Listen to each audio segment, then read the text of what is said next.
ಯಾರು ಕೃಷಿ ಒಂದು ಕ್ಷೇತ್ರದಲ್ಲಿ ಪದವಿಯನ್ನು ಪಡೆದುಕೊಂಡಿರ್ತೀರ, BSc ಅಗ್ರಿಕಲ್ಚರ್ನ ಮಾಡಿರ್ತೀರ, ಅವರಿಗೆ ಒಂದು ಸುವರ್ಣ ಅವಕಾಶ KA ಕಡೆಯಿಂದ ಒಂದು ಹೊಸ ನೇಮಕಾತಿ ಆಗಿದೆ. ಇಲ್ಲಿ ಸರ್ಚ್ ಮಾಡಿ ತೋರಿಸ್ತೀನಿ ನೋಡಿ. ಕರ್ನಾಟಕ ಎಕ್ಸಾಮಿನೇಷನ್ ಅಥಾರಿಟಿ, ಕರ್ನಾಟಕ ಪರೀಕ್ಷಾ ಪ್ರಾಧಿಕಾರದಿಂದ ಈ ಒಂದು ಪರೀಕ್ಷೆಗೆ ಅಧಿಸೂಚನೆಯನ್ನು ಹೊರಡಿಸಿದ್ದು ನೀವು ಇಲ್ಲಿ ನೋಡ್ತಿರ್ಬೋದು. ಸ್ಕ್ರೀನ್ ಮೇಲೆ ಕಾಣ್ತಿರೋ ಹಾಗೆ ಇಲ್ಲಿ ಕೆಳಗಡೆ ಸ್ಕ್ರೋಲ್ ಮಾಡ್ತಾ ಹೋಗ್ತಾ ಇದ್ದೀನಿ. ಇಲ್ಲಿ ನಿಮಗೆ ನಾನು ಸೈಡು ಇಲ್ಲಿ ಇಂಡಿಕೇಟ್ ಮಾಡಿ ತೋರಿಸ್ತೀನಿ ನೋಡಿ. 35 ತಾರೀಕು ಅಂದರೆ 30ನೇ ತಾರೀಕು 5ನೇ ತಿಂಗಳು, ಇದೇ ತಿಂಗಳು ಕೃಷಿ ಇಲಾಖೆ AO ಮತ್ತು AAO ಅಂದರೆ ಅಗ್ರಿಕಲ್ಚರ್ ಆಫೀಸರ್ ಮತ್ತು ಅಸಿಸ್ಟೆಂಟ್ ಅಗ್ರಿಕಲ್ಚರ್ ಆಫೀಸರ್ RPC ಅಂದರೆ ನಾನ್ HK ಮತ್ತು ಪೋಸ್ಟ್ಗೆ, ಮತ್ತು ಇಲ್ಲಿ ಕೆಳಗಡೆ ಅದರ ಕೆಳಗಡೆ ನೋಡ್ತಿರ್ಬೋದು RPC ಅಂತ ಇದೆ. ಅದೇ ಥರ KK ಕಲ್ಯಾಣ ಕರ್ನಾಟಕ ಮತ್ತು ನಾನ್ ಕಲ್ಯಾಣ ಕರ್ನಾಟಕ ಸಪ್ರೇಟಾಗಿ ಅಧಿಸೂಚನೆಯನ್ನು ಹೊರಡಿಸಿದ್ದಾರೆ. ಅದಕ್ಕೆ ಸಪ್ರೇಟಾಗಿ ಅದು ಎಷ್ಟು ಪೋಸ್ಟ್ ಇದ್ದಾವೆ, ಅವು ಎಷ್ಟು ಪೋಸ್ಟ್ ಇದ್ದಾವೆ ಅಂತ ಆ ಒಂದು ನೋಟಿಸನ್ನು ಓಪನ್ ಮಾಡಿ ತೋರಿಸ್ತೀನಿ ನೋಡಿ. ಈ ಒಂದು ಅಧಿಸೂಚನೆ ಮೇಲೆ ನೀವು ಕ್ಲಿಕ್ ಮಾಡಿದರೆ ಅದು ಆ ಒಂದು ಅಧಿಸೂಚನೆ ನಿಮಗೆ ಕಂಪ್ಲೀಟಾಗಿ ಅಲ್ಲಿ ಓಪನ್ ಆಗುತ್ತೆ. ಈ PDF ನಮ್ಮ ಟೆಲಿಗ್ರಾಮ್ ಚಾನಲಲ್ಲೂ ಕೂಡ ಸಿಗುತ್ತೆ ನಿಮಗೆ. ಇದನ್ನು ಆ ಟೆಲಿಗ್ರಾಮ್ ಚಾನಲ್ ಲಿಂಕನ್ನು ಡಿಸ್ಕ್ರಿಪ್ಷನಲ್ಲಿ ಕೊಟ್ಟಿರ್ತೀನಿ. ಇದಕ್ಕೆ ಸಂಬಂಧಪಟ್ಟಂತೆ ಈ ಒಂದು ಅಧಿಸೂಚನೆಯನ್ನು ಸಂಪೂರ್ಣವಾಗಿ ಓದಿ ಮತ್ತು ಅರ್ಜಿಯನ್ನು ಸಲ್ಲಿಸಿ. ಇಲ್ಲಿ ನೀವು ನೋಡ್ಬೋದು ಕೃಷಿ ಅಧಿಕಾರಿಗೆ ಅದಕ್ಕೆ ಸಂಬಂಧಪಟ್ಟಂತೆ ಎಷ್ಟು ವೇತನ ಇರುತ್ತೆ ಮತ್ತು ಅದಕ್ಕೆ ಸಪ್ರೇಟಾಗಿ ಎಷ್ಟು ಯಾವ ವಿದ್ಯಾರ್ಹತೆ ಇದೆ ಮತ್ತು ಎಷ್ಟು ಪೋಸ್ಟ್ಗಳನ್ನು ಅಲ್ಲಿ ನೇಮಕಾತಿ ಮಾಡ್ಕೊಳ್ತಾ ಇದ್ದಾರೆ. ಇಲ್ಲಿ ಕರೆಕ್ಟಾಗಿ ಮೆನ್ಷನ್ ಮಾಡಿದ್ದಾರೆ. ಇಲ್ಲಿ ನೋಡ್ಬೋದು ನೀವು 85% ಹುದ್ದೆಗಳನ್ನು BSc ಅಗ್ರಿಕಲ್ಚರ್ ಅಂದರೆ ಕೃಷಿಯಲ್ಲಿ ಯಾರು BScಯನ್ನು ಮಾಡಿರ್ತಾರೆ ಆ ವಿದ್ಯಾರ್ಥಿಗಳಿಗೆ, ಆ ಒಂದು ಆಸ್ಪಿರೆಂಟ್ಗಳಿಗೆ ಕೃಷಿ ಅಧಿಕಾರಿ ಹುದ್ದೆಗಳನ್ನು ಮೀಸಲಾಗಿಟ್ಟಿದ್ದಾರೆ. ಮತ್ತು ಇನ್ನುಳಿದ 15% ಅಭ್ಯರ್ಥಿಗಳಿಗೆ, 15% ಏನು ವೇಕೆನ್ಸಿ ಇದ್ದಾವೆ ಅವುಗಳನ್ನು ಕೃಷಿ ಅಧಿಕಾರಿ ಆ ಒಂದು ಸೆಕ್ಷನಲ್ಲಿ ನೀವು ಆ ಒಂದು ಹುದ್ದೆಗಳಿಗೆ ಅರ್ಜಿಯನ್ನು ಸಲ್ಲಿಸ್ಬೋದು. ಅದಕ್ಕೆ ಸಂಬಂಧಪಟ್ಟಂತೆ ಯಾರ್ಯಾರು ಇಲ್ಲಿ ಕಾಣ್ತಿರುವಂಥ ಸ್ಕ್ರೀನ್ ಮೇಲೆ ಕಾಣ್ತಿರುವಂಥ 15% ಕೃಷಿ ಅಧಿಕಾರಿ ಹುದ್ದೆಗಳಿಗೆ ಈ ಒಂದು ಏನು ಎಜುಕೇಷನ್ ಕ್ವಾಲಿಫಿಕೇಷನನ್ನು ಹೊಂದಿರ್ತೀರಿ ಅವರು ಈ ಒಂದು 15% ಹುದ್ದೆಗಳಿಗೆ ಮಾತ್ರ ನೀವು ಅರ್ಜಿಯನ್ನು ಸಲ್ಲಿಸ್ಬೋದು. ಅದರ ಸಂಬಂಧಪಟ್ಟಂತೆ ಹುದ್ದೆಗಳ ಸಂಖ್ಯೆ ಎಷ್ಟಿದೆ ಅನ್ನೋದು ಕೂಡ ಇಲ್ಲಿ ಸೈಡಲ್ಲಿ ಕೊಟ್ಟಿದ್ದಾರೆ. ಮತ್ತು ಸಹಾಯಕ ಕೃಷಿ ಅಧಿಕಾರಿ 85% BSc ಕೃಷಿ ಮತ್ತು BSc ಆನರ್ಸ್ ಯಾರು ಮಾಡಿರ್ತಾರೆ ಕೃಷಿಯಲ್ಲಿ ಅವರಿಗೆ 85% ಸೀಟ್ ಇರುತ್ತೆ. ಮತ್ತು 15% ಸೀಟು ಮಿಕ್ಕುಳಿದ ಏನು ಕೆಳಗಡೆ ಇಲ್ಲಿ ಕ್ವಾಲಿಫಿಕೇಷನ್ ಕೊಟ್ಟಿದ್ದಾರೆ, ನೀವು ಯಾವ ಕ್ವಾಲಿಫಿಕೇಷನನ್ನು ಮಾಡಿದ್ದಾರೆ ನೋಡಿ ಅದಕ್ಕೆ ಸಂಬಂಧಪಟ್ಟಂತೆ ಆ ಒಂದು ಕ್ವಾಲಿಫಿಕೇಷನ್ಗೆ 15% ಹುದ್ದೆಗಳು ಮಾತ್ರ ಎಲಿಜಿಬಲ್ ಆಗುತ್ತೆ.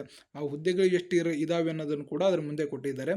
ಇದಕ್ಕೆ ಸಂಬಂಧಪಟ್ಟಂತೆ ನೀವು ಕೆಳಗಡೆ ಸ್ಕ್ರೋಲ್ ಮಾಡ್ತಾ ಹೋದಾಗೆಲ್ಲ ಶೈಕ್ಷಣಿಕ ವಿದ್ಯಾರ್ಹತೆ ಏನಿದೆ, ಆ ಸಂಬಂಧಪಟ್ಟ ಒಂದು ಪೋಸ್ಟಿಗೆ ಯಾವ ರೀತಿ ಶೈಕ್ಷಣಿಕ ವಿದ್ಯಾರ್ಹತೆ ಇರಬೇಕು ಅನ್ನೋದನ್ನು ಕೆಳಗಡೆ ಕೊಟ್ಟಿದ್ದಾರೆ.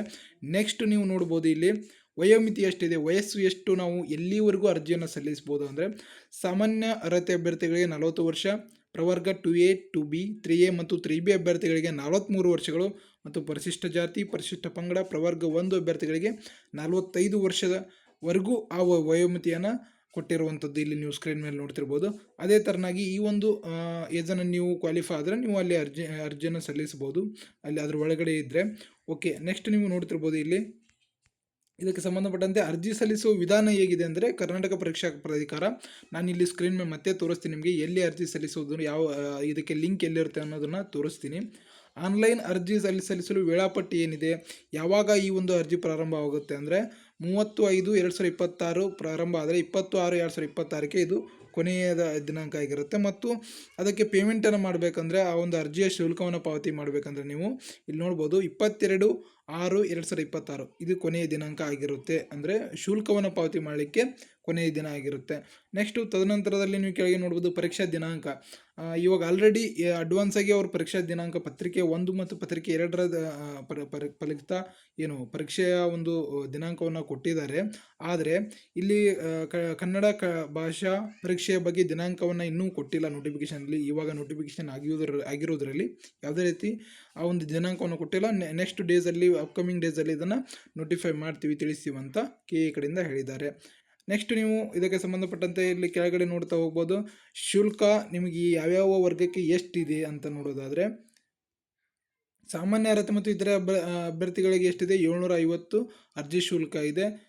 ಪ್ಲಸ್ ಪರಿಶಿಷ್ಟ ಜಾತಿ ಪರಿಶಿಷ್ಟ ಪಂಗಡ ಮತ್ತು ಪ್ರವರ್ಗ 1 ಈ ಅಭ್ಯರ್ಥಿಗಳಿಗೆ ₹500 ಇದೆ. ಮತ್ತು ವಿಶೇಷ ಚೇತನ ಅಭ್ಯರ್ಥಿಗಳಿಗೆ ₹250 ಶುಲ್ಕ ಪ್ರಕ್ರಿಯೆ ಇದೆ. ಈ ಒಂದು ಸಂಪೂರ್ಣ ಅಧಿಸೂಚನೆ ನಮ್ಮ ಒಂದು ಟೆಲಿಗ್ರಾಮ್ ಚಾನಲಲ್ಲಿ ನಿಮಗೆ ಸಿಗುತ್ತೆ. ನೆಕ್ಸ್ಟ್ ನೀವು ನೋಡ್ತಿರ್ಬೋದು ಈ ಒಂದು ಪರೀಕ್ಷೆಯನ್ನು, ಈ ಒಂದು ಹುದ್ದೆಗೆ ನಾವು ಎಲಿಜಿಬಲ್ ಆಗಬೇಕಂದ್ರೆ ಯಾವ ರೀತಿ ಪರೀಕ್ಷೆಯನ್ನು ಕಂಡಕ್ಟ್ ಮಾಡಲಾಗುತ್ತೆ.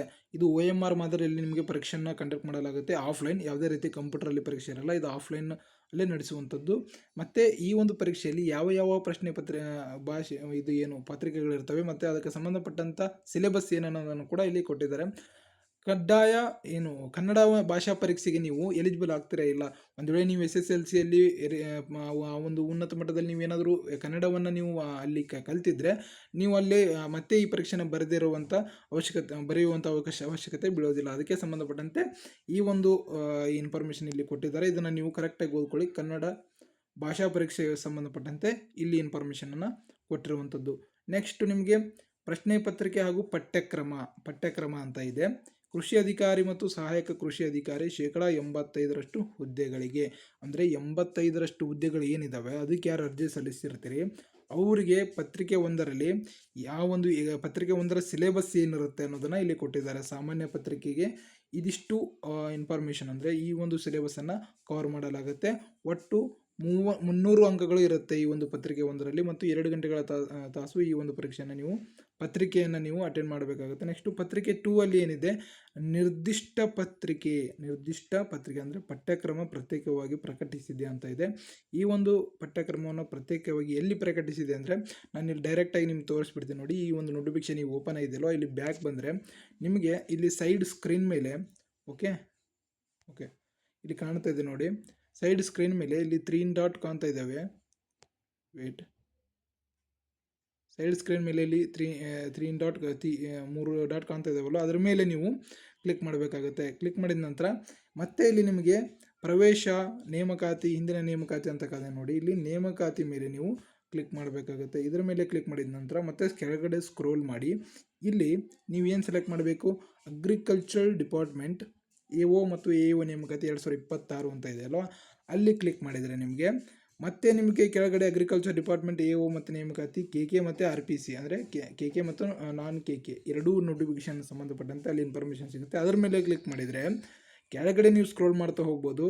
ಇಲ್ಲಿ ನಿರ್ದಿಷ್ಟ ಪತ್ರಿಕೆಗಳಿಗೆ ಏನೇನು ಪಠ್ಯಕ್ರಮ ಇರುತ್ತೆ ಅನ್ನೋದನ್ನು ಕೂಡ ಇಲ್ಲಿ ಕೊಟ್ಟಿದ್ದಾರೆ ನೋಡಿ. ಪಠ್ಯಕ್ರಮ ಅಂತ ಇದೆಯಲ್ಲ, ಈ ಪಠ್ಯಕ್ರಮದ ಮೇಲೆ ನೀವು ಕ್ಲಿಕ್ ಮಾಡಿದರೆ ನಿಮಗೆ ಮತ್ತೆ ಒಂದು PDF ಇಲ್ಲಿ ಬರುತ್ತೆ ನೋಡಿ. ನಿರ್ದಿಷ್ಟ ಪತ್ರಿಕೆಗೆ ಸಂಬಂಧಪಟ್ಟಂತೆ 85% ಏನಿದೆ ಮತ್ತು 15% ಅವರಿಗೆ ನಿರ್ದಿಷ್ಟ ಪತ್ರಿಕೆಯಲ್ಲಿ ಏನು ಪಠ್ಯಕ್ರಮ ಇದೆ, ಸಿಲೆಬಸ್ ಇದೆ ಅನ್ನೋದನ್ನು ಇಲ್ಲಿ ಅನುಬಂಧ 1 ಮತ್ತು ಅನುಬಂಧ 2ರಲ್ಲಿ ಕೊಟ್ಟಿದ್ದಾರೆ. ಆ ಸಂಬಂಧಪಟ್ಟಂತೆ ನೀವು ಅದರ ಮೇಲೆ ಕ್ಲಿಕ್ ಮಾಡಿದರೆ ಆ ಒಂದು PDF ಓಪನ್ ಆಗುತ್ತೆ. ಆ PDF ಅಲ್ಲಿ ನಿಮಗೆ ಏನೇನು ಸಿಲೆಬಸ್ ಇದೆ, ಆ ಒಂದು 85% ಏನು ಅಗ್ರಿಕಲ್ಚರ್ ಆಫೀಸರ್ಸ್ ಇದ್ದಾರೆ, ಕ್ವಾಲಿಫಿಕೇಷನ್ BSc ಇನ್ ಅಗ್ರಿಕಲ್ಚರ್ ಮತ್ತು BSc ಇನ್ ಹಾನರ್ಸ್ ಅಗ್ರಿಕಲ್ಚರ್ ಹಾನರ್ಸ್ ಯಾರು ಮಾಡಿದ್ದಾರೆ ಅವರಿಗೆ ಸ್ಪೆಸಿಫಿಕ್ ಪೇಪರ್ದ ಒಂದು ಸಿಲೆಬಸ್ ಅನ್ನು ಕೂಡ ಇಲ್ಲಿ ಕೊಟ್ಟಿದ್ದಾರೆ. ಈ ರೀತಿ ಒಂದು ಸಿಲೆಬಸನ್ನು ನೋಡಿಕೊಂಡು ನೀವು ಪ್ರಿಪೇರ್ ಆಗಬೇಕಾಗುತ್ತೆ ಆ ಒಂದು ಎಕ್ಸಾಮ್ಗೆ. ಓಕೆ, ಇದು ನಿರ್ದಿಷ್ಟ ಪತ್ರಿಕೆಯ ಸಿಲೆಬಸ್ಸನ್ನು ನೋಡುವಂಥ ವಿಧಾನ. ಎಲ್ಲಿರುತ್ತೆ ಅನ್ನೋದನ್ನು ನಾನು ಯಾವ ರೀತಿ ಚೆಕ್ ಮಾಡಬೇಕಂತ ಅನ್ನೋದನ್ನು ಕೂಡ ಇಲ್ಲಿ ನಿಮಗೆ ಹೇಳಿದ್ದೀನಿ. ನೆಕ್ಸ್ಟು ಓಕೆ, ಮತ್ತು ಮೇನ್ ನೋಟಿಫಿಕೇಷನ್ಗೆ ಹೋಗೋಣ. ಇಲ್ಲಿ ಮೇನ್ ನೋಟಿಫಿಕೇಷನ್ ಏನಿದೆ, ಇಲ್ಲಿ ಮುಖಪುಟಕ್ಕೆ ಅಂತ ಬನ್ನಿ. ಡೈರೆಕ್ಟಾಗಿ ಇಲ್ಲಿ ಕೆಳಗಡೆ ನಿಮಗೆ ನೋಟಿಫಿಕೇಷನ್ ಬರುತ್ತೆ. ಅದೇ ಆ ನೋಟಿಫಿಕೇಷನಲ್ಲಿ ನಿಮಗೆ ಸಂಪೂರ್ಣವಾದ ಇನ್ಫಾರ್ಮೇಷನ್ ಇರುತ್ತೆ. ಇಲ್ಲಿ ನೋಡ್ಬೋದು, ಆ ನೋಟಿಫಿಕೇಷನನ್ನು ನೋಡ್ತಾ ಇದ್ವಿ ನಾವು ಇವಾಗ. ಆ ನೋಟಿಫಿಕೇಷನ್ ಮೇಲೆ ಕ್ಲಿಕ್ ಮಾಡಿದ್ರೆ ಆ ನೋಟಿಫಿಕೇಷನ್ ಓಪನ್ ಆಗುತ್ತೆ. ಅದಕ್ಕೆ ಸಂಬಂಧಪಟ್ಟಂತೆ ನಮಗೆ ಎಷ್ಟು ಶುಲ್ಕ ಇದೆ ಅದನ್ನೆಲ್ಲವನ್ನು ನಾನು ತೋರಿಸಿದೆ. ಇಲ್ಲಿ ಕೆಳಗಡೆ ನೀವು ನೋಡ್ತಾ ಹೋದಾಗೆಲ್ಲ ಶುಲ್ಕ ನೋಡಿದ್ವಿ, ಪತ್ರಿಕೆ 1 ಪತ್ರಿಕೆ 2 ಹೇಗಿರುತ್ತೆ ಅದ್ರ ಬಗ್ಗೆ ನೋಡಿದ್ವಿ. ನೆಕ್ಸ್ಟು ನೆಗೆಟಿವ್ ಮಾರ್ಕಿಂಗ್ ಕೂಡ ಇದೆ ಇದರಲ್ಲಿ ಇರುತ್ತೆ ಅಂತ ಇಲ್ಲಿ ಹೇಳಿದ್ದಾರೆ. ನೆಕ್ಸ್ಟು ಈ ಜಾತಿ ಪ್ರಮಾಣ ಪತ್ರಗಳು, ಆ ಪತ್ರಗಳನ್ನ ಹೇಗೆ ರೆಡಿ ಮಾಡ್ಕೊಳ್ಬೇಕು, ನೀವು ಡಾಕ್ಯುಮೆಂಟ್ಸು, ಅದ್ರ ಬಗ್ಗೆ ಎಲ್ಲ ಒಂದು ಬ್ರೀಫಾಗಿ ಇನ್ಫಾರ್ಮೇಷನ್ ಕೊಟ್ಟಿದ್ದಾರೆ. ನೀವು ಇದನ್ನು ಕಂಪ್ಲೀಟಾಗಿ ಓದಿಕೊಂಡು ಅರ್ಜಿಯನ್ನು ಸಲ್ಲಿಸಿ ಅಂತ ಹೇಳ್ತೀನಿ. ನೆಕ್ಸ್ಟು ಇದಕ್ಕೆ ಸಂಬಂಧಪಟ್ಟಂತೆ ನೋಡ್ಬೋದು, ಇಲ್ಲಿ ವೇಕೆನ್ಸಿ ಯಾವ ರೀತಿ ಇದ್ದಾವೆ. ಇಲ್ಲಿ ಓವರ್ ಆಲ್ ವೇಕೆನ್ಸಿ ಇದ್ದಾವೆ, ಅಂದರೆ ನೀವು ಇಲ್ಲಿ ನೋಡ್ಬೋದು ಸ್ಕ್ರೀನ್ ಮೇಲೆ. ಈ ನೋಟಿಫಿಕೇಷನಲ್ಲಿ ನಿಮಗೆ ಈ ಹುದ್ದೆಗಳ ಸಂಖ್ಯೆಯನ್ನು ಇಲ್ಲಿ ಡೈರೆಕ್ಟಾಗಿ ಓವರ್ ಆಲ್ ಅಂದರೆ ಕಂಬೈನ್ ಮಾಡಿ ಕೊಟ್ಟಿದ್ದಾರೆ. ಬಟ್ ಇಂಡಿವಿಜುವಲಿ ಯಾವ ಕೆಟಗರಿಗೆ ಎಷ್ಟು ಪೋಸ್ಟ್ ಇದ್ದಾವೆ ಅನ್ನೋದು ನಿಮಗೆ ಕಂಪ್ಲೀಟಾಗಿ ಗೊತ್ತಿರೋದಿಲ್ಲ. ಅದಕ್ಕಂತಲೇ ಸಪ್ರೇಟಾಗಿ ವರ್ಗೀಕರಣದ ಒಂದು ನೋಟಿಸನ್ನು ಕೂಡ ಕೊಟ್ಟಿದ್ದಾರೆ. ಇಲ್ಲಿ ತೋರಿಸ್ತೀನಿ ನೋಡಿ. ಬ್ಯಾಕ್ ಹೋಗಿ ನೀವು ಇಲ್ಲಿ ಕೊಟ್ಟಿದ್ದಾರೆ ನೋಡಿ, ಕೃಷಿ ಇಲಾಖೆ ಪರಿಷ್ಕೃತ ವರ್ಗೀಕರಣ, ಆ ಹುದ್ದೆಗಳ ವರ್ಗೀಕರಣ ಯಾವ ಒಂದು KK ಮತ್ತು ನಾನ್ KKಗೆ 3B 3A 2A 2B SC ST ಸಪ್ರೇಟಾಗಿ ಎಷ್ಟು ಹುದ್ದೆಗಳಿದ್ದಾವೆ ಚೆಕ್ ಮಾಡ್ಕೊಳ್ಬೇಕಂದ್ರೆ ಅದರ ಮೇಲೆ ಕ್ಲಿಕ್ ಮಾಡಿದ ನಂತರ ನಿಮಗೆ ಗೊತ್ತಾಗುತ್ತೆ. ಇಲ್ಲಿ ಕೊಟ್ಟಿದ್ದಾರೆ ಕೃಷಿ ಅಧಿಕಾರಿ ಪ್ರವರ್ಗ 1, ಪ್ರವರ್ಗ 2A, ಪ್ರವರ್ಗ 2B, ಪ್ರವರ್ಗ 3A 3B ಈ ರೀತಿ ಸಬ್ ಕ್ಯಾಸ್ಟ್ ಏನಿದ್ದಾವೆ ಇದಕ್ಕೆ ಸಂಬಂಧಪಟ್ಟಂತೆ ಕರೆಕ್ಟಾಗಿ ಎಷ್ಟು ಹುದ್ದೆಗಳು ಖಾಲಿ ಇದ್ದಾವೆ ಅನ್ನೋದನ್ನು ಕೂಡ ಇಲ್ಲಿ ಮೆನ್ಷನ್ ಮಾಡಿದ್ದಾರೆ. ನಿಮಗೆ ಇಲ್ಲಿ ವೇಕೆನ್ಸಿ ಇದೆಯಾ ಇಲ್ವಾ, ನಿಮ್ಮ ಕ್ಯಾಟಗರಿಗೆ ಇಲ್ಲಿ ವೇಕೆನ್ಸಿ ಇದೆಯಾ ಇಲ್ವಾ ಅನ್ನೋದನ್ನು ನೋಡಿ ಆ ಒಂದು ಹುದ್ದೆಗಳಿಗೆ ನೀವು ಅರ್ಜಿಯನ್ನು ಸಲ್ಲಿಸಿ. ನೋಡ್ಕೋಬೋದು, ಇದು ಸಂಪೂರ್ಣವಾಗಿ ಆ PDF ಅಲ್ಲಿ ನಿಮಗೆ ಕೊಟ್ಟಿದ್ದಾರೆ. ಈ ಒಂದು PDF ನಮ್ಮ ಒಂದು ಟೆಲಿಗ್ರಾಮ್ ಚಾನಲಲ್ಲಿ ನಿಮಗೆ ಸಿಗುತ್ತೆ. ನಂತರದಲ್ಲಿ ನೀವು ಈ ಹುದ್ದೆಗಳಿಗೆ ಅರ್ಜಿಯನ್ನು ಹೇಗೆ ಸಲ್ಲಿಸೋದು ಅಂದರೆ ಡೈರೆಕ್ಟಾಗಿ ಇಲ್ಲಿ ಕೊಟ್ಟಿರುವ ಹಾಗೆ ಇಲ್ಲಿ ಕೊಟ್ಟಿದ್ದಾರೆ ನೋಡಿ, ಕೃಷಿ ಇಲಾಖೆ AO ಮತ್ತು AOಗೆ ಆನ್ಲೈನ್ ಅರ್ಜಿ ಸಲ್ಲಿಕೆ ಲಿಂಕ್, ಅದನ್ನೇ ಕ್ಲಿಕ್ ಮಾಡಿದರೆ ಸಾಕು, ಡೈರೆಕ್ಟಾಗಿ ನಿಮಗೆ ಅಲ್ಲಿ ಅರ್ಜಿ ಲಿಂಕ್ ಓಪನ್ ಆಗುತ್ತೆ. ಅರ್ಜಿ ಲಿಂಕ್ ಓಪನ್ ಆದ ತಕ್ಷಣ ನಿಮಗೆ ಸ್ಕ್ರೀನ್ ಮೇಲೆ ಕಾಣ್ತಿರುವ ಹಾಗೆ ಇಲ್ಲಿ ಯೂಸರ್ ನೇಮ್ ಬಳಕೆದಾರರ ಹೆಸರನ್ನು ಎಂಟ್ರಿ ಮಾಡಲಿಕ್ಕೆ ಕೇಳುತ್ತೆ. ಸಾಮಾನ್ಯವಾಗಿ ಇದೇನಾಗಿದೆ ಅಂದರೆ ಈ ಹಿಂದೆ ಈ ಒಂದು ಅರ್ಜಿಯನ್ನು ಕರೆದು ರದ್ದುಪಡಿಸಲಾಗಿತ್ತು 2-3 ಸಾರಿ ಇದಾಗಿದೆ. ಹಾಗಾಗಿ ಹಿಂದೆ ರಿಜಿಸ್ಟರ್ ಮಾಡಿ ಆಲ್ರೆಡಿ ಪೇಮೆಂಟ್ ಮಾಡಿದಂಥ ಅಭ್ಯರ್ಥಿಗಳಿಗೆ ಡೈರೆಕ್ಟಾಗಿ ಅವರು ಲಾಗಿನ್ OTP ಮುಖಾಂತರ ಲಾಗಿನ್ ಆಗಿ ಅರ್ಜಿಯನ್ನು ಸಲ್ಲಿಸ್ಬೋದು ಅಂತ ಇದೆ. ನೀವೇನಾದರೂ ಹೊಸದಾಗಿ ಅರ್ಜಿಯನ್ನು ಸಲ್ಲಿಸ್ತಾ ಇದ್ದರೆ ಡಿಜಿಲಾಕರ್ ಮುಖಾಂತರ ರಿಜಿಸ್ಟರ್ ವಯಾ ಡಿಜಿಲಾಕರ್ ಇದನ್ನು ನೀವು ಕ್ಲಿಕ್ ಮಾಡಿ ನೀವು ಒಂದು ಅರ್ಜಿಯನ್ನು ಹೊಸದಾಗಿ ಯಾರು ಸಲ್ಲಿಸ್ತಾ ಇದ್ದಾರೆ ಅವರು ಅರ್ಜಿಯನ್ನು ಸಲ್ಲಿಸಬಹುದು. ಇಲ್ಲಿ ಆಧಾರ್ ಕಾರ್ಡ್ನ ಎಂಟ್ರಿ ಮಾಡಬೇಕು, ಅದಕ್ಕೆ OTP ಬರುತ್ತೆ, ಆ ಕ್ಯಾಪ್ಚಾ ಕೋಡ್ ಹಾಕಿ OTP ಹಾಕಿ ನಿಮ್ಮ ಡಿಜಿಲಾಕರ್ನ ನೀವು ಇದರ ಲಿಂಕ್ ಮಾಡಿಕೊಂಡು ಈ ಒಂದು ಅರ್ಜಿಯನ್ನು ಸಲ್ಲಿಸಬೇಕು. ಒಂದು ವೇಳೆ ನಿಮಗೆ ಓಲ್ಡ್ ಯೂಸರ್ ಆಗಿದ್ದರೆ, ನೀವು ಆಲ್ರೆಡಿ ನಾನು ಅರ್ಜಿ ಸಲ್ಲಿಸಿದ್ದೀನಿ, ಅದರ ಪೇಮೆಂಟ್ ಕೂಡ ಮಾಡಿದ್ದೀನಿ, ಅದು ಅರ್ಜಿ ನೋಟಿಫಿಕೇಶನ್ ರದ್ದಾಯಿತು, ಇವಾಗ ಹೊಸ ಸೂಚನೆ ಬಂದಿದೆ, ಆ ಯೂಸರ್ ನೇಮ್ ನಂಗೆ ಗೊತ್ತಿಲ್ಲ ಅಂದರೆ ಕೆಳಗಡೆ ಇಲ್ಲಿ ಫಾರ್ಗಟ್ ಯೂಸರ್ ನೇಮ್ ಅನ್ನೋ ಆಪ್ಷನ್ ಇದೆ.